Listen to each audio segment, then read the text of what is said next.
சாய்ராம், என் அன்பு செல்லமே, என்னுடைய அழகான தங்கமே, கொஞ்ச நாளாக நானும் உன்னை பார்த்து கொண்டு தான் இருக்கிறேன். உன் முகமே சரியில்லை. எப்பொழுதும் கவலையிலேயே இருப்பது போல இருக்கிறது. வெளியில் இருப்பவர்கள் கூட கேட்க ஆரம்பித்து விட்டார்கள், உன்னுடைய முகம் ஏன் இவ்வளவு வாட்டமாக இருக்கிறது என்று. ஏன் மற்றவர்களுக்கு தெரிவது போல உன்னுடைய வாழ்க்கையை நீ ஆக்கிக் கொள்கிறாய்?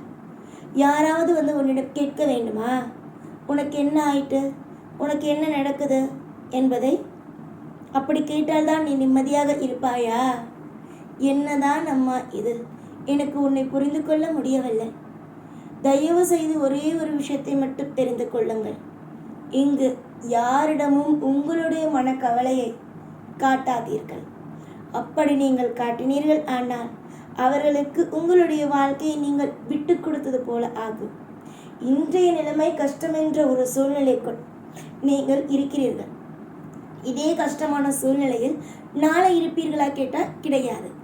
அப்பொழுது நீங்கள் நாளை ஒரு சந்தோஷமான ஒரு நிலைமையில் இருக்கும் பொழுது நீங்கள் ஏற்கனவே சில நபர்களிடம் உங்கள் வாழ்க்கையை பற்றி குறை கூறி இருக்கிறீர்கள் அல்லவா?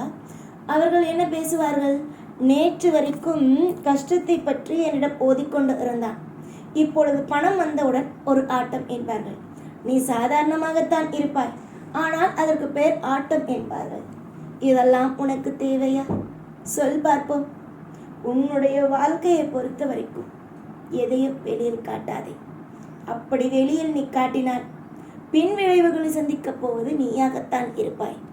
உங்களுடைய சந்தோஷத்தையோ உங்களுடைய மற்ற எந்த ஒரு விஷயத்திற்கோ நான் இனிமே தவறாக இது செய்ய மாட்டேன் அது செய்ய மாட்டேன் என்று ஒரு இடைஞ்சலாக உங்களுக்கு யாரையும் வந்து நிற்க நான் அனுமதிக்க மாட்டேன்.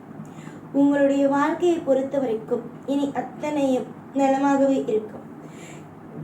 இதற்கு பிறகு நீங்கள் எதை தேடினாலும் சரி, அது உங்களை தான் தேடும். தேடி தானாக வருமே தவிர உங்களுடைய வாழ்க்கையில் இது கிடைக்கவே கிடைக்காது, அது கிடைக்கவே கிடைக்காது, இந்த விஷயம் நடக்காது, அந்த விஷயம் நடக்காது என்பது போல எதையுமே நான் சொல்ல மாட்டேன். காரணம், உங்களுடைய பக்கத்திலேயே என்றுமே நான் இருக்க போகிறேன். நிறைய குழப்பங்கள், நிறைய வழிகள், வேதனைகள், இப்படித்தான் உங்களுடைய வாழ்க்கை ஒவ்வொன்றுமே போய்கொண்டு இருக்கிறது. எப்போ பார்த்தாலும் உங்களுக்கு என்னென்ன தேவைகளோ, என்னென்ன விஷயங்கள் உங்களுடைய வாழ்க்கையில் நடக்க வேண்டும் என்று ஆசைகள் இருக்கிறதோ அதன் மீது மட்டும் கவனத்தை வையுங்கள். ஆனால் அதை விட்டு எப்போ பார்த்தாலும் எனக்கு இந்த ஒரு தவறு நடந்துவிடும் என்று பயமாக உள்ளது, அந்த ஒரு தவறு நடந்துவிடும் என்று பயமாக உள்ளது என்று எல்லா விஷயத்தையும் போட்டு போட்டு போட்டு குழப்பிக்கொள்ளாமல் நல்லதுதான் நடக்கும், மிகப்பெரிய ஒரு அற்புதம் தான் நடக்கும், மிகப்பெரிய ஒரு வாய்ப்பு தான் நமக்காக கிடைக்கும் என்பதையே நினைத்து கொள்ளுங்களேன். ஏன் இப்படி தேவையில்லாமல் கவலைப்படுகிறீர்கள்? கவலைகளுக்கு என்றுமே இடத்தை கொடுத்தீர்கள் ஆனால் எப்பொழுதுமே உங்களுக்கு நல்லது நடக்காது. அதற்கு பதிலாக எப்பொழுதும் நான் மிகப்பெரிய அளவுக்கு யோகமாகத்தான் ஒவ்வொன்றையும் செய்வேன். நான் எனக்கு எல்லா விஷயமும் எனக்கு பிடிக்கும், நான் நலமாகத்தான் இருப்பேன் என்று எப்பொழுதுமே நினைத்து கொண்டு இருங்கள். அதுதான் உங்கள் வாழ்க்கையில் வெற்றிகரமாக இருக்கும். ஆனால் அதையெல்லாம் விட்டுவிட்டு எப்போ பார்த்தாலும் அழுது கொண்டு புலம்பிக் கொண்டு இப்படி ஆகிவிடுமோ, அப்படி ஆகிவிடுமோ, இந்த விஷயம் நடந்து விடுமோ, அந்த விஷயம் நடந்து விடுமோ என்பதையெல்லாம் போல தவறாக எதையுமே செய்யாதீர்கள். எப்போ பார்த்தாலும் எல்லா விஷயத்திலேயும் எப்போ பார்த்தாலும் ஏதோ ஒன்றை நினைத்து அழுவதை விட, நடக்காத விஷயத்தை எல்லாம் நினைத்து அழுவதை விட நடக்க போகும் நல்ல விஷயத்தை மட்டுமே நினைக்கலாம் அல்லவா? எப்போ பார்த்தாலும் அழுகைகள், கவலைகள், இப்படி ஒரு மனிதன் வாழ்க்கையை வாழ்ந்தான் என்றால் ஒரு நாளும் அவனுக்கு திருப்திகள் இருக்காது. அதற்கு பதிலாக சின்ன சின்ன விஷயமாக இருந்தாலும் அதை ரசித்து ரசித்து வாழ்கிறான் அல்லவா, அவனுக்கு மட்டுமே வாழ்க்கையில் திருப்தி இருக்கும். அதனால் நீ அழுது அழுது வாழ்க்கை வாழாமல் நித்தம் நித்தம் சந்தோஷமாக வாழும். நித்தம் நித்தம் நம் வாழ்க்கை மாறும் என்பதோடு வாழு. நம்முடைய வாழ்க்கையில் நமக்கு பிடித்தது கிடைக்கும் என்பது போல வாழ, நமக்கான சந்தோஷங்கள் எங்கும் போகவில்லை, நம்மோடு தான் இருக்கிறது என்பதைப் போல வாழ. இப்படி ஒவ்வொன்றிலேயும் அழகழகான விஷயத்தை மட்டும் நினைத்துக்கொள்.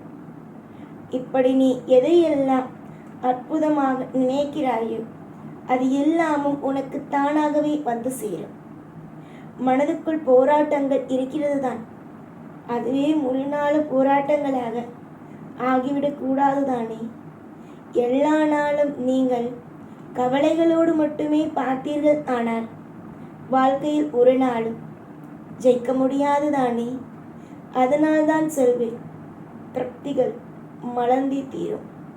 ஒவ்வொரு நாளும் யோகங்கள் கிடைத்தே தீரும். ஆயுள் முழுவதிலேயும் அற்புதங்கள் உங்களுக்காக நான் கொடுத்தே தீருவேன் என்றேன். காலங்கள் உங்களுக்காக என்ன திட்டங்களை வேண்டுமானாலும் போடட்டும். நீங்கள் போடும் திட்டம் ஒன்றாக மட்டும் இருக்கட்டும், அது நல்ல திட்டமாக மட்டும் இருக்கட்டும்.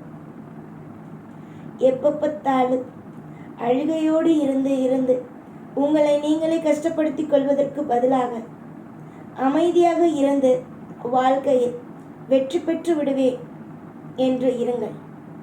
நீங்கள் இப்பொழுது இந்த நிலைமையில் இருக்கிறீர்கள் என்றால் அதற்கு யார் காரணம்? நான் தான் என்பீர்கள். அப்படி என்றால் இனி வளரப் போகிறீர்கள், உங்கள் வாழ்க்கையில் செழிப்புகளோடு இருக்கப் போகிறீர்கள். அப்பொழுது யார் காரணம்? என்னை சொல்வீர்களா? நான் என் முயற்சியால் தான் வந்தேன் என்பீர்கள். பாருங்கள், இதுதான் வாழ்க்கை. கஷ்டம் என்பது கர்மவினை. எல்லாம் இனி நடக்கப் போவது நல்லதே. ஒவ்வொரு நாளும் மிக அற்புதமான ஒரு வளர்ச்சியை நீங்கள் பார்ப்பீர்கள். வளர்ச்சிகளுக்கோ உங்களுக்கு குறை இருக்காது. இப்பொழுது எப்படி கவலைகளுக்கு குறையில்லாமல் வரிசையாக கவலைகள் வந்து கொண்டே இருக்கிறதோ அதுபோல உங்களுக்கு சந்தோஷத்திற்கு குறை இருக்காது. நீங்கள் பார்க்க போகும் வாழ்க்கை மிக பிரம்மாண்டமான வாழ்க்கை. இதற்கு பிறகு உங்களுக்கு அமைய போகும் வாழ்க்கை மிக மிக திருப்தியான வாழ்க்கை. இனிதான் வாழ்க்கையில் புதியதொரு அத்தியாயம் பிறக்கப் போகிறது. அதை வைத்து சந்தோஷமாக இருங்கள். சாயை நினைத்து எல்லா பொழுதுகளிலேயும் நீங்கள் அழுகிறீர்கள். உன்னை நம்பினேனே, உன்னை நம்பினேனே என்று. நீ என்னை நம்பிவிட்டாய், திரும்ப திரும்ப என்னை நம்பினேனே என்று கூறாதே. என்னை தானே நம்பிவிட்டாய், நல்லதுதான் நடக்கும். நிச்சயமாக நல்லது நடக்கும். பேரன்புகளும் ஆதரவுகளும் உங்களுக்கு கிடைக்கும். பல காலங்கள் நீ என்ன செய்தாய்? அழுதாய். இனி நீ அழமாட்டாய், சிரிப்பாய். உன்னை கஷ்டப்படுத்தியவர்கள் அழுவார்கள், அதை நீ பார்ப்பாய். அவர்கள் அழுவதை பார்த்து நீ சிரிக்க மாட்டாய். ஏனென்றால் என்ன காரணம்? அழுகையுடைய வழி என்னவென்பது உனக்கு தெரியும். நல்ல பிள்ளை நீ. உன்னை நான் குறையே கூற மாட்டேன். ஆயுள் முழுவதும் சந்தோஷமாக இரு. நீயும் உன் குடும்பமும் திருப்தியாக இருங்கள். இதுவரைக்கும் நடந்ததை விட்டுவிட்டு இனி நடக்கப் போவதை வேடிக்கை பார்ப்போமா? நல்லதே செய்ய நான் இருக்கிறேன். உனக்கான திருப்தியையும் யோகத்தையும் கொடுக்க உனக்கான அப்பா நான் இருக்கிறேன். திருப்தியை மட்டும் வைத்துக்கள், கவலைகளை தூக்கி எறி. எப்பொழுதும் உங்களோடு தான் இருப்பேன். இந்த சாய். ஓம் சாய்.